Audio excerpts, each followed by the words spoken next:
Hi everyone, आज हम लोग फिर से एक रिकरेंस रिलेशन को सॉल्व करने वाले हैं रिकरेंस ट्री मेथड से।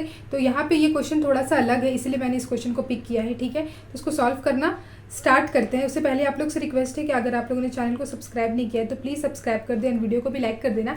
And you can also follow me on LinkedIn and Instagram. So recursion tree method में हमें पता है कि हमारे पास हमें निकालना होता है T of N, time complexity. तो जब हम लोग इसको निकालने के लिए जा रहे हैं तो हमें T of N by three को कॉल किया जा रहा है और फिर T of two N by three को कॉल किया जा रहा है और उसके साथ ही साथ एन यूनिट ऑफ टाइम भी लग रहा है।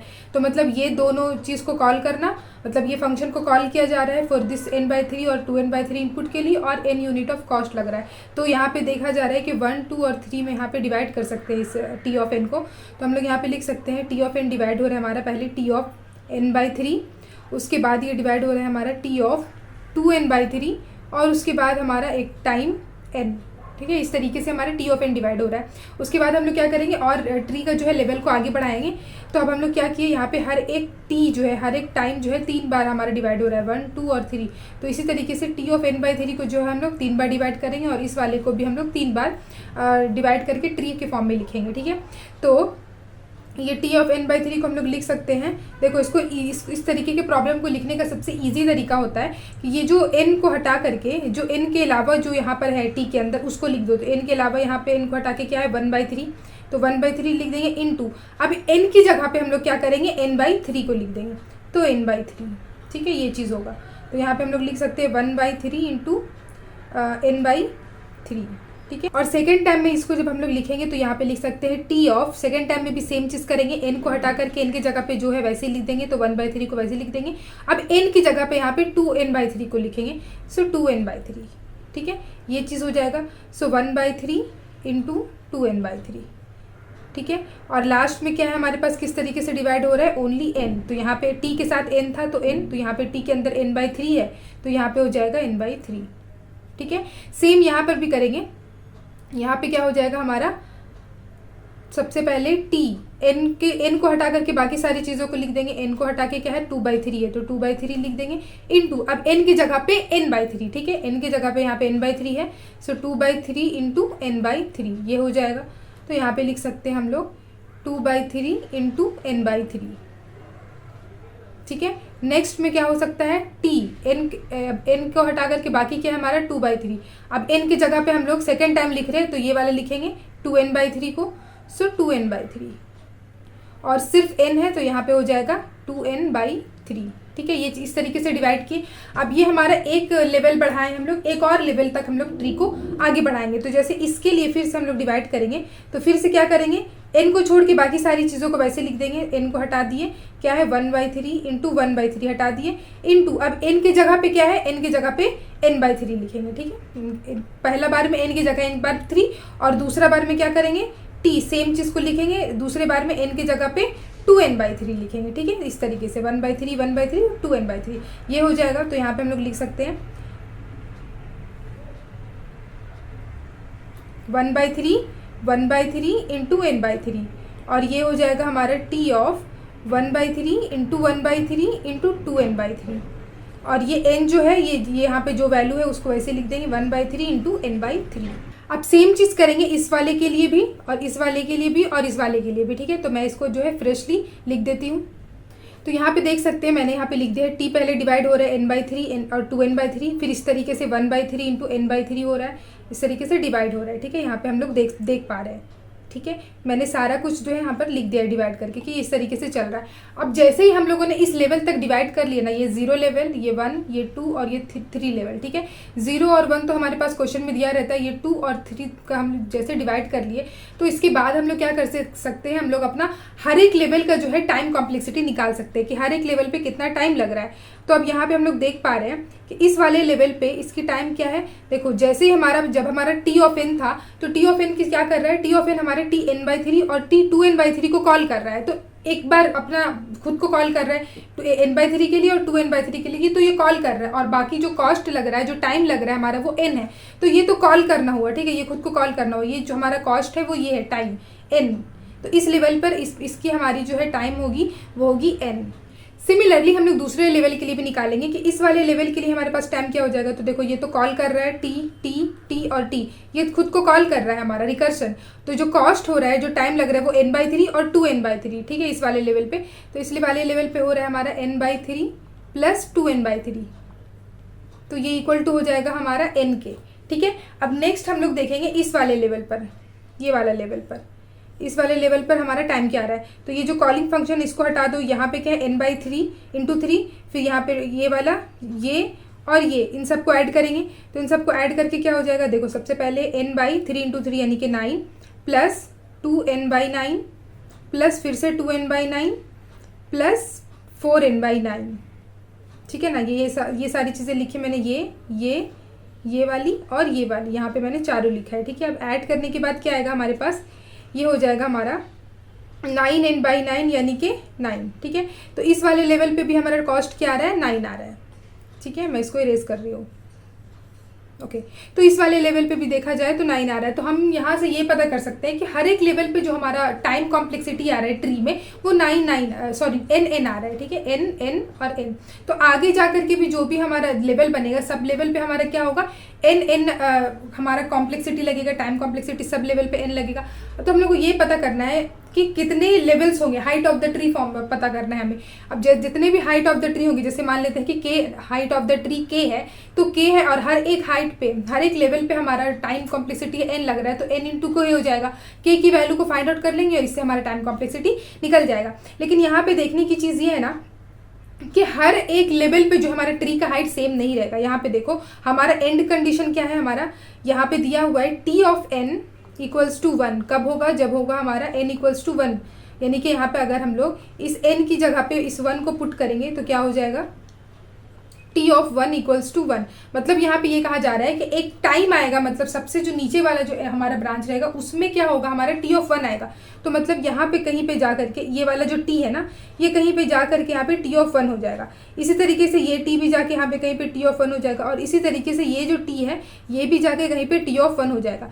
लेकिन यहाँ पे नोट करने की चीज़ ये है कि सेम लेवल पे नहीं होगा। हो सकता है ये यहाँ पर हम लोग इसको फर्दर डिवाइड करें, तो डिवाइड करने के 5 टाइम हम लोग इसको डिवाइड करें तो ये आ जाए हमारा t ऑफ 1, ठीक है। इस वाले फंक्शन को, इस वाले t को 5 बार डिवाइड करना पड़े तो t ऑफ 1 आए। लेकिन इस वाले जो t है, ये वाला जो t है, इसको 6 टाइम डिवाइड करें हम लोग, तब जाके t ऑफ 1 आएगा। और इसी तरीके से इस वाले को अगर देखें तो मान लेते हैं कि 10 टाइम्स इसको डिवाइड करेंगे तब जाके t ऑफ 1 आएगा। तो ये इस तरीके से काम कर रहा है, सेम लेवल नहीं है। यहाँ पे t जो है n/3 का क्यूब है, यहाँ पे कुछ और है, ठीक है ना। तो एक लेवल नहीं है। तो जब एक लेवल नहीं रहेगा तो हम लोग क्या करेंगे, जब एक लेवल नहीं रहता है ना, तो हम लोग जो फाइंड आउट करते हैं मैक्सिमम हाइट किस तरफ जा रहा है। जो यहाँ पे हमारा लेफ्ट मोस्ट है और राइट मोस्ट है, मैक्सिमम हाइट देखेंगे कि वर्स्ट केस टाइम कॉम्प्लेक्सिटी निकाल रहे होते हैं। तो हम लोग को ये फाइंड आउट करना है। देखो तो यहाँ पे बहुत सारे हमें फंक्शन, रिकर्सिव फंक्शन दिख रहे हैं, टी यहाँ भी है, इतने सारे हैं, ठीक है। तो इसको फाइंड आउट करने का इजी तरीका होता है लेफ्ट मोस्ट और राइट मोस्ट का जो है हम लोग निकाल लें।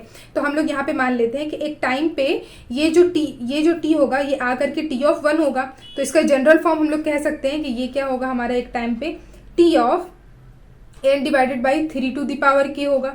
हो जाएगा ना। देखो मान लेते हैं ये लेवल 1 है, ठीक है, ये लेवल 0, ये वाला लेवल 0 है, ये वाला लेवल हमारा 1 है, ये लेवल हमारा 2 है, ये लेवल 3 है, ठीक है, इस तरीके से। तो लेवल 1 जब था तब हमारा क्या है n/3 का पावर 1 है। लेवल 2 पे हमारा क्या है n/3 का स्क्वायर है। लेवल 3 पे क्या है n/3 का क्यूब है। तो अगर हमारा k हाइट तक, अगर ये वाला जो है लेफ्ट मोस्ट k हाइट तक जाएगा तो क्या होगा हमारा n/3 to the power k होगा, ठीक है, इस तरीके से। अब राइट मोस्ट का भी निकालते हैं। यहाँ पे t है, t से हमारा डिवाइड हो गया, राइट में गया t 2n/3। उसके बाद फिर से ये यहाँ पे ये वाला चीज़ छोड़ दो, ये टाइम है हमारा 2n/3। हम लोग कॉलिंग फंक्शन देख रहे हैं, रिकर्सिव फंक्शन को। t ऑफ यहाँ पे गया है 2 स्क्वायर n/3 स्क्वायर, ठीक है।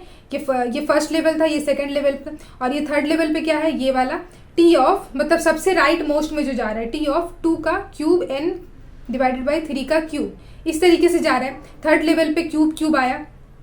तो अगर के लेवल तक ये वाला अगर ट्री है, के लेवल तक अगर इसको लेकर के जाएंगे, ये मैं ऐसा नहीं बोल रही हूँ कि के का वैल्यू सेम है, ये के तक गया, ये भी के तक गया।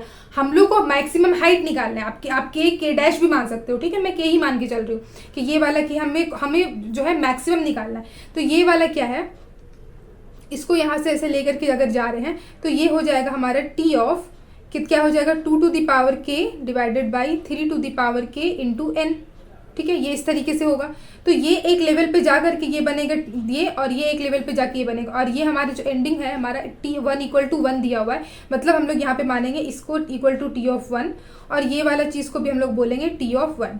ठीक है, अब यहाँ पे हमें ये चीज़ पता करना है कि किसका हाइट सबसे ज़्यादा है। तो यहाँ पे ज़्यादा हाइट को फाइंड आउट करने के लिए थोड़ा सा यहाँ पे एक चीज़ को ध्यान रखना है कि देखो ये जो भी n होगा हमारा, जैसे 5, 10, 15 जो भी होगा, उसको हम लोग डिवाइड कर रहे हैं 3 से। जैसे मान लो n की वैल्यू है हमारे पास 10, ठीक है, और उसको हम लोग डिवाइड कर रहे हैं, चलो 12 ले लेते हैं, 12 से अच्छा डिवाइड होगा, तो 3 से डिवाइड कर रहे हैं मान ले, तो कितनी बार डिवाइड करेंगे 4 टाइम्स में। मतलब अगर हम लोग 12 को 3 से डिवाइड करें तो 4 टाइम्स के बाद क्या होगा हमारा टी ऑफ 1 आ जाएगा। ठीक है, लेकिन अगर यहाँ पे अगर देखें तो ये क्या हो जाएगा, देखो इसको ठीक से अगर लिखे तो इसको ऐसे लिख सकते हैं 3/n/3/2 टू दी का पावर होल पावर के, इसको लिख सकते हैं n डिवाइडेड बाई 1.5 का होल पावर के। ठीक है, अब यहाँ पे 1.5 से डिवाइड हो रहा है, यहाँ पे 3 से डिवाइड हो रहा है, तो अगर 12 को डिवाइड करेंगे 1.5 से तो जो भी होगा ना, ये 4 बार डिवाइड कर रहा था, ये 4 से ज़्यादा ही डिवाइड करेगा। ठीक है, मतलब अगर नीचे का डिनोमिनेटर अगर ज़्यादा है तो हम लोग को क्या होगा ना, डिनोमिनेटर ज़्यादा रहेगा, तो अगर हम लोग उसको बड़े नंबर से बार बार डिवाइड करें तो जल्दी हम लोग 1 तक पहुंच जाएंगे। अगर छोटे नंबर से डिवाइड करें ना तो हम लोग को 1 तक पहुंचने में ज़्यादा टाइम लगेगा। तो यहाँ से हमें समझ में आ रहा है कि ये वाला जो चीज़ होगा ना, इस तरह से ये हमारा जो है लंबा तक जाएगा, उसके बाद टी ऑफ 1 आएगा, और ये जो होगा ये कहीं बीच में होगा और टी ऑफ 1 तुरंत आ जाएगा। इससे समझ में आ रहा है। अब यहाँ पे क्या है, हमें इतना तो पता चल गया, जो हाइट ऑफ द ट्री होगा, मैक्सिमम हाइट, वो इस वाले पे होगा, राइट मोस्ट वाले पे होगा। अब राइट मोस्ट वाले पे होगा तो यहाँ से हम लोग के की वैल्यू को फाइंड आउट कर लेंगे। ठीक है, अब ये जो यहाँ पे जो लेवल होगा वो के हमने माना है। ठीक है, तो के के लिए हम लोग क्या करेंगे, हमें पता है कि 2 to the power K into N divided by 3 to the power K equals to 1। Assume करना होगा। क्यों करना होगा, क्योंकि हमें पता है कि यहाँ पे टी ऑफ 1 इक्वल्स टू 1 दिया हुआ है, तो ये कहीं ना कहीं पे जाके ये वाली जो वैल्यू है जनरल फॉर्म टी ऑफ 1 हो जाएगी। तो हम लोग मान लेते हैं कि के पे जो है वो 1 हो जाएगी। तो जैसे ये 1 हो गया, इसको हम लोग बोल सकते हैं, इसको पहले हम लोग ऐसे लिख सकते हैं, n डिवाइडेड बाई 3/2 का whole power k equals to 1। ठीक है, अब यहाँ पे इसको क्रॉस मल्टीप्लाई करेंगे तो n इक्वल टू 3/2 का होल पावर के ऐसे लिख सकते हैं। अब दोनों तरफ अगर लॉग लगाएंगे तो ये हो जाएगा log n equals to k log 3/2। ठीक है, ये हो जाएगा लॉग लगाने के बाद। अब k की वैल्यू हमें निकालना है, तो k इक्वल टू क्या हो जाएगा हमारा log of n divided by log 3/2। ठीक है, ये आएगा। अब ये वाली चीज़ का ना हम लोग को फॉर्मूला पता है, यहाँ पे मैं लिखती हूँ। तो ये फॉर्मूला है चेंज द बेस रूल, इसको बोलते हैं। और इसमें ये क्या कहता है कि log a by b equal to हम लोग होगा log a base c log b base c. मतलब यहाँ पे अगर हम लोग देखें इसको, इस वाले में अगर हम लोग दोनों का बेस 2 और इसका भी बेस 2 अगर कंसीडर कर लेते हैं तो क्या हो जाएगा, अगर बेस दोनों का सेम है c और c, और ऊपर कुछ वैल्यू अलग है और इसके नीचे कुछ वैल्यू अलग है, तो इसको बोल सकते हैं ये ऊपर वाला log a और log b। तो ये सिमिलरली यहाँ पे भी दोनों का बेस सेम है, तो हम लोग कह सकते हैं ना कि k इक्वल्स टू हो जाएगा हमारा log n, और इसका बेस बोल सकते हैं 3/2। ठीक है, तो ये वाली चीज़ से हम लोगों को अपना k का वैल्यू निकल गया। और हमें अभी हमने देखा कि हर एक लेवल पे जो है हमारा टाइम कॉम्प्लेक्सिटी आ रहा है ट्री का n, और इसकी जो मैक्सिमम हाइट है वो है हमारा k। देखो ये वाला टी ऑफ n जो है k कैसे हुआ, देखो फर्स्ट लेवल पे, ये 0 लेवल है, ये फर्स्ट लेवल है, तो फर्स्ट लेवल पर हमारा क्या हो रहा है 2 का power 1 into N divide by 3 का पावर 1। तो फर्स्ट लेवल पे 2 का पावर 1 है, ये है फर्स्ट लेवल।